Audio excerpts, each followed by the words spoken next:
आज हम chapter number 5 के नेक्स्ट चैप्टर की पढ़ाई करेंगे, जो कि एक गीत है, पोयम है, कविता है। तो शुरू करते हैं। રીંછ એકલું ફરવા ચાલ્યું, હાથમાં લીધી સોટી, સામે राणा सिंह મળ્યા રે, आफत આવી मोटी। तो एक जो भालू था वो जंगल में घूमने निकला था, हाथ में सोटी लेके। और उसने क्या देखा, तो उसको सामने शेर मिला और शेर को देख के वो डर गया, क्योंकि शेर जो है वो बहुत ही हिंसक प्राणी है और वो सभी जानवरों का शिकार करके उनको खा जाता है। तो भालू को लगा कि आज अब मेरी बारी आ गई है, अब वो मुझे भी खा जाएगा, इसलिए उसको देख के वो डर गया और उसको लगा कि ये तो मुसीबत आ पड़ी है। झुकी झुकी भरी सलामो बोले मीठा वेण, मारे गिर पधारो राणा राखू मारू कैण। तो उसने फिर क्या किया, अब शेर तो उसके सामने आ गया था, इसलिए वो भाग तो नहीं सकता था, इसलिए उसने उसको प्रणाम किया और उसके साथ मीठी मीठी बातें करने लगा। उसने क्या कहा कि आप मेरे घर पे खाना खाने आओ, मैं आपको हमारे घर खाना खाने के लिए निमंत्रित करता हूँ। हाड चामड़ा बहु चूथ्या, चाखोजी मद मीठू, नोतरू देवा खोड़ू तमने आजे मुकड़ू डीठू। तो उसने भालू ने क्या कहा शेर से, तो उसने कहा कि आप तो हर रोज़ शिकार करते हैं और बहुत सारा मांस खाते हैं, वो तो मांस खा के आप थक गए होंगे, इसलिए अब आज मैं आपको एक नई चीज़ खाने के लिए लेके चलूँगा। मेरे घर पे बहुत सारा सेहत है, तो आप उसको खाओ। मैं कितने दिनों से जो है आपको ढूंढ रहा था, मगर आज आपके दर्शन हुए मुझे। રીંછ જાય છે આગળ એના પગ ધબ ધબ, સિંહ જાય છે પાછળ એની જીભ લપ લપ। तो इतना भालू ने शेर से ऐसे बातें की मीठी मीठी, तो वो जो शेर था वो खाना खाने के लिए लालचू हो गया। तो जो भालू था वो आगे आगे जा रहा था और शेर था वो पीछे पीछे जा रहा था और उसके मुंह में पानी आ रहा था। घर आ मारू जमो सुकेती मदनी लूमे लूम, खावा जाता राणा जीए पाड़ी बूमे बूम। तो भालू था वो उसको शेर को एक जगह पे ले गया और उसे कहा कि यहाँ पे बहुत सारा शहद है, आप उसको खाओ, यहाँ पे बहुत सारा शहद है, आप उसको खाओ, और ये मेरा घर है, आप यहाँ पे आराम से खा सकते हैं। तो शेर ने देखा न ताव और झट से शहद पे टूट पड़ा, और जैसे ही वह शहद पे टूटा तो वहाँ तो मधुमक्खियों का छत्ता था और मधुमक्खियाँ सारी दौड़कर उसको काटने आ गई। मधपुड़ानो वन हतु ए नहीं माखोनो पार, बटकू पूड़ू खावा जाता वड़गी लाड़ो लार। तो शेर ने तो कुछ बिना सोचे समझे ही मधुमक्खियों के छत्ते में हाथ डाल दिया और जो सारी मधुमक्खियाँ थी वो शेर पे टूट पड़ी। अभी तो उसने कुछ खाया ही नहीं था, अभी तो उसने खाने के लिए हाथ ही बढ़ाया था कि सारी मधुमक्खियों ने शेर पे हमला बोल दिया। आंखें मोढे जीभे होठे डंख गणेड़ा लाग्या, खाधो बापरे करता त्यांथी वनराजा तो भाग्या। तो जो सारी मधुमक्खियाँ थी उन्होंने उसको आँख पे काटा, फिर जीभ पे काटा, फिर मुंह पे काटा और सारे शरीर पे वो डंक मारने लगी और उसके डंक से जो शेर को जो वो बहुत ही तकलीफ होने लगी और वो वहाँ से भाग खड़ा हुआ।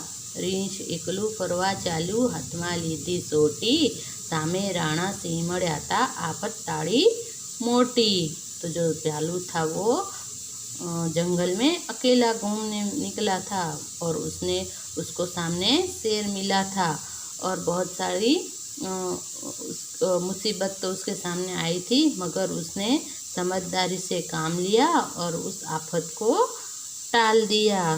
तो इस पोयम से, इस कविता से हमें क्या सीख मिलती है कि अगर हमारे जीवन में कभी कोई मुसीबत आए तो हमें उसका डटकर मुकाबला करना है, डर के मारे भागना नहीं है।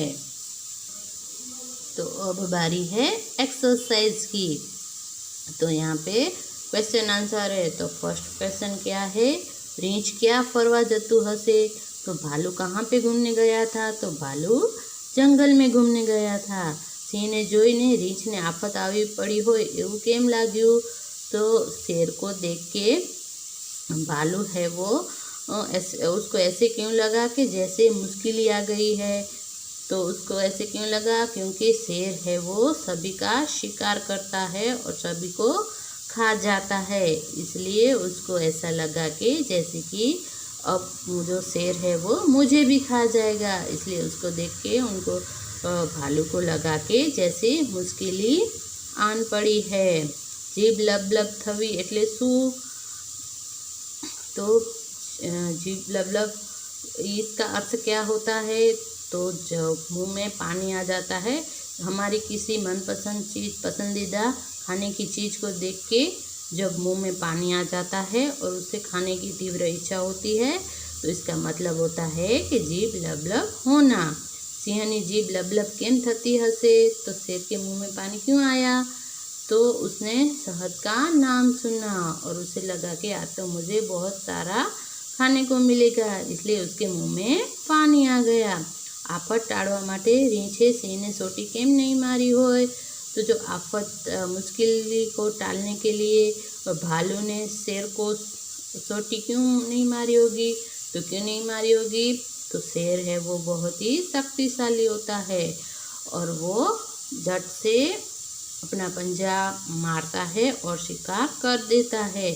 तो जो अकेला भालू है वो उसका सामना नहीं कर सकता था, इसलिए जो भालू था उसने शेर को चोटी नहीं मारी।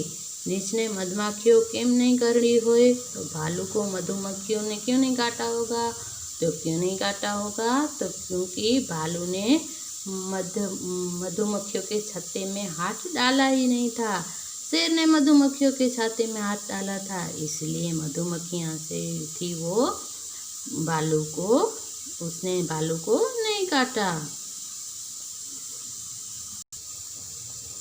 अब की जो एक्सरसाइज है वो क्या है, तो उखाणानो जवाब कोठामांथी शोधो, नंबर लखो और से शब्द परथी वाक्य बनाओ। तो यहाँ पे जो है वो एक जो है वो यहाँ पे जो दिया गया है उसमें कुछ शब्द दिए गए हैं, वो उलट सुलट है और उससे कोई एक शब्द बनता है। और यहाँ पे जो है वो क्वेश्चन पूछे गए हैं और उस क्वेश्चन का आंसर जो है इस ट्रायंगल में है, उससे हमें यहाँ पे उस आंसर को हमें यहाँ से ढूंढना है और उस पीछे उससे रिलेटेड हमें सेंटेंस बनाना है।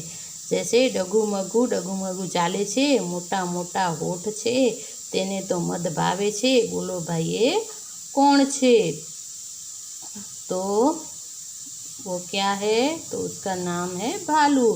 तो उसको गुजराती में बोलते हैं रींछ। तो यहाँ पे जो है रींछ हमें ढूंढना है, उसको यहाँ पे लिखना है और उससे रिलेटेड हमें सेंटेंस बनाना है।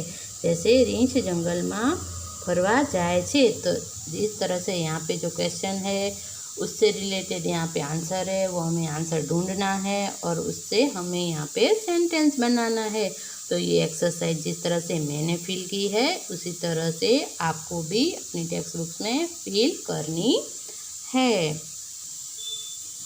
उसके बाद का जी ये जो एक्सरसाइज है वो पतरंगो वार्ताना चित्रना आधारे 5 वाक्य लखो। तो हमारा जो चैप्टर था आगे का वो पतरंगो, वो आप चैप्टर देखेंगे तो वहाँ पे पिक्चर है, तो उस पिक्चर को देख के उससे रिलेटेड हमें यहाँ पे 5 सेंटेंस बनाने हैं। तो पहले आपको पतरंगों वाला पिक्चर देखना है और उस पिक्चर में आपको क्या क्या दिखाई देता है, उससे रिलेटेड आपको जो है वो 5 सेंटेंस यहाँ पे अपने हिसाब से लिखने हैं। तो यहाँ पे जिस तरह से मैंने लिखे हैं इसी तरह से आपको भी लिखने हैं। और उसके बाद की ये जो एक्सरसाइज है, यहाँ पे कुछ सेंटेंस दिए गए हैं और उसके नीचे जो है वो अंडरलाइन की गई है। और ये अंडरलाइन वाले जो शब्द है वो आपको पेज नंबर 71 पे, यहाँ पे जो ये खाली जगह दी गई है वहाँ पे वो लिटे दोहरेला शब्द यानी कि उस सेंटेंस में जो अंडरलाइन किए हुए शब्द है वो आपको यहाँ पे लिखने हैं।